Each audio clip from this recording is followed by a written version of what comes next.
Imaginez une personne qui tombe sur la fiche internet d'une entreprise.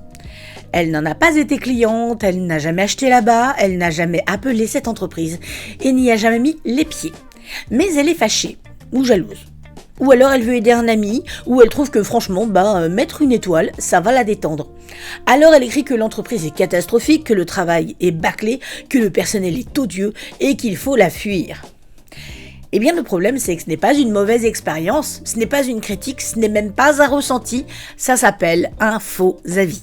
Et un faux avis sur internet, ce n'est pas juste une petite phrase lâchée entre deux cafés, c'est une publication publique. Elle peut faire baisser une note, décourager des clients éventuels, abîmer une réputation et parfois coûter très cher à l'entreprise qui est visée.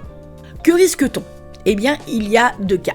Le premier cas, c'est une personne qui publie un faux avis juste pour nuire. Par exemple, elle écrit que le garage vend des voitures trafiquées ou qu'un restaurant rend des clients malades.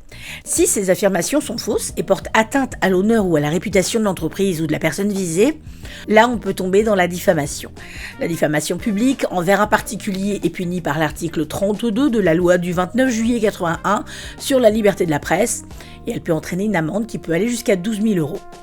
Et même si le mot diffamation ne s'applique pas toujours exactement, l'entreprise peut quand même réagir, faire un signalement à la plateforme, faire une demande de suppression de l'avis, faire un constat par le commissaire de justice, une mise en demeure, une plainte ou une action pour demander réparation si elle prouve un préjudice.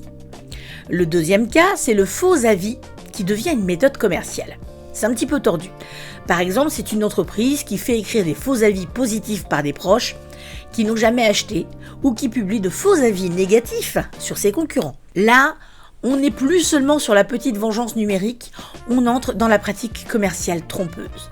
Le code de la consommation interdit notamment de diffuser ou de faire diffuser des faux avis ou de fausses recommandations de consommateurs. Le but est simple, d'empêcher qu'on fasse croire à de vrais retours clients quand en réalité tout est fabriqué. Les sanctions peuvent être lourdes, jusqu'à 2 ans d'emprisonnement et 300 000 € d'amende pour une pratique commerciale trompeuse. Un autre exemple, une personne crée un faux compte et écrit sur la fiche d'un concurrent que le travail est dangereux, que la personne est malhonnête, que les factures sont des choses qui ne sont jamais faites. Voilà par exemple. Si ce n'est pas vrai, elle ne publie pas une alerte, elle publie une accusation. Et cette accusation peut se retourner contre elle. Alors bien sûr, un avis négatif reste possible. Une personne peut dire « je n'ai pas été satisfaite, j'ai trouvé que le délai était trop long, je ne recommande pas », bref, voilà. Mais il faut parler d'une expérience réelle. On ne peut pas inventer une histoire pour nuire, on ne peut pas fabriquer des étoiles pour vendre et on ne peut pas créer un faux décor de confiance.